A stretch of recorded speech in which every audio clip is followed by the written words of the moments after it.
Hello everyone, welcome back to Gaming. I'm Mike and I have a question for you. You remember a time growing up before internet or before you were introduced to like screens or streaming services or cell phones where adults would just go and give you a few toys and tell you to go play by yourself or play with a few other youngsters, use your imagination? Well, I actually came across a game the other day that kind of encapsulates that time of just using your imagination and just having fun. The game's called Hypercharge Unboxed. How about you come join me and I'll introduce you to it.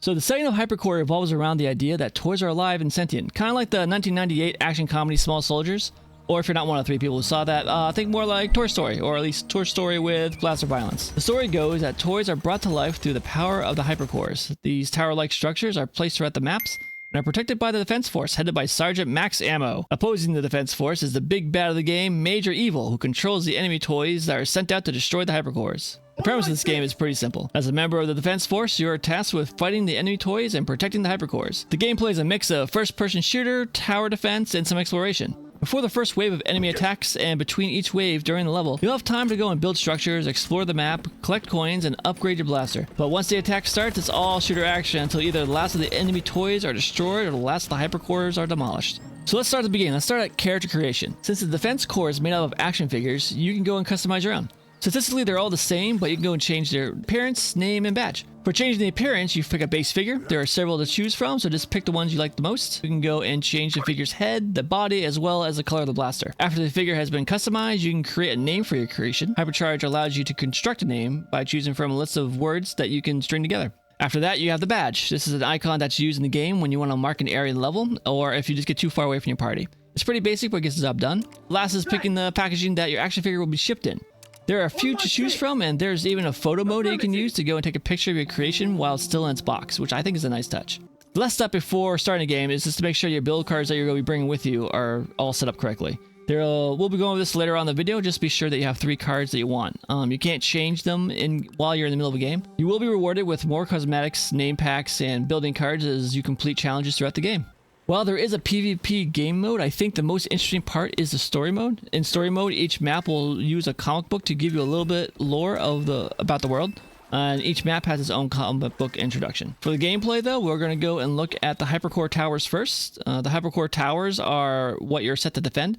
And they have a health bar that does not regenerate. So when a Hypercore takes damage to the health bar, there's nothing you can do to heal it. To help out with this though, Hypercores do have shields that need to be depleted first before the health bar does start taking hits. Shields will recharge over time as long as there's a battery with a charge plugged into its charger. You can find batteries throughout the map and new ones can spawn in during downtime. It's always a good idea though to go and keep extra batteries hanging around just in case those batteries get depleted. You can go and get bonus points if you end the level with no Hypercores taking any damage to their health. For the shooter aspect of the game, each character is given a blaster to use to fight against the invading forces. The blaster itself is pretty standard. The blaster itself can be upgraded in various slots. There are the optics, there are the stocks, there are the magazines, but most importantly though are the barrels. Each blaster has 2 barrels that you can go and rotate between. These barrels can change how the blaster actually fires, so you use a shotgun barrel for like short range attacks. You use a rifle barrel for like mid-range encounters, and sniper barrels will help you with long-range attacks. So just pick the ones you think you like. There's more in the game. Those are just kind of generic ones. Just pick the barrels you like to play with and go with that. There are some special barrels though that will take up both barrel slots on the blaster, so keep that in mind when you pick up things like the ice blaster, the flamethrower, I think the minigun, and there's going to be a few others in there. You can find attachments for your blaster placed around the map. The new ones will also be randomly spawn in when you're in downtime between the enemy waves. You can also purchase attachments in certain places in the map, most commonly on the packaging that the action figures actually jump out of the Defense Force, so I think that's a really cool feature they put into that. You can earn coins by defeating enemies and exploring the map. Since every character has a double jump, you can go and accomplish a lot of movement in exploration. You can go and collect a lot of those coins with not too much problem. There's also small toy packages you can interact with, and that will give you a bunch of coins after you finish interacting with it as well. You want to collect as much as you can because you're going to be using those coins to purchase and build a lot of things. Speaking of building, this game does have a build phase, so on the downtime is the only time you can actually build things. Throughout the map, there are areas marked with one of 2 types of building spaces, and that dictates what buildings you can make. The first one looks like a mini milk cap, or a pog as they called it back in the 90s. Essentially, it's a cardboard token that can be found on the ground. These spaces will build a predefined structure to help you in the game, so they can can be something like barriers to slow down enemies' advances, or it could be something to help you get around the map. So like the jump pads are really nice because they become very useful when fighting in larger maps because you can jump from one point to another really quickly. The other build space that's marked with a capital H, here's where you can go and use your build cards that you got at the beginning of the round or before you started playing. The card is not consumed when you use it to go and build. You can use it as many times as you want,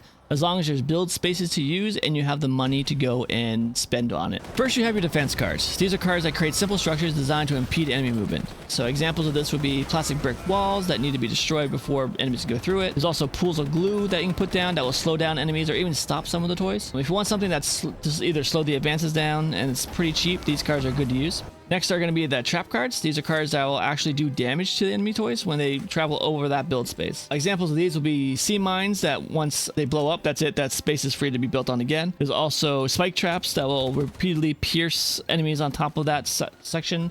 There's also a heat trap to try to melt them. So if you want to dish out some extra damage, especially if you're not around that core, then these cards are good options as backup. Last but not least are going to be the tower cards. These are the most expensive cards to use, but they can affect an area around the space they're built on, not just that one square. These cards include things like spotlights that will point to enemy units and make them more vulnerable to damage, gun towers that can go and be placed to shoot ground units, missile towers can go be used to focus on air units. Unfortunately, the major downside to these towers are that they drain battery life of the hypercore that they're defending. This means that when the battery runs out, both the hypercore shield recharge and the tower's ability will stop working until you put in a new fresh battery. The last part about this game is all about the exploration. So on the subject of exploration, these maps are designed to be traversed over and their secrets to be discovered. You can unlock challenges by collecting every coin that's on the map. Go and find all the collectibles on the map. There's usually about 3. Or if you complete a jump challenge, which are like impromptu challenges you find on the map. Activities along with completing the level without hypercore towers taking damage. Will unlock new levels, new action hero skins, and new name packs. All in all, I really like this game. It definitely brings me back to a time where my mind ran wild with imagination playing with my own toys. The cooperative game is a lot of fun, and if you can't get a full group to fill it out the 4 slots you need to play in, you can also use bots. You only really run into trouble when you play in the bigger maps. I think they have a little bit of trouble trying to traversing and covering all the different spaces. My only real concern here is that the story, once I finished the story mode, I was ready to move on to the next game. There wasn't much pulling me back to keep playing, but I'll keep an eye out for any updates for this game because I really want to try out whatever new content they bring forward. If this seems like a game you and your friends would like, I suggest trying it out. It's available on Steam right now. And of course, if you have already played this game, please let us know what your experiences were down in the comments. Let me know if you liked it, if you didn't like it, if it's something I missed. I think it'll be great for all of us to learn together. So I hope you found this video informative, and if you do choose to pick this up, I hope you had as much fun playing this as I did.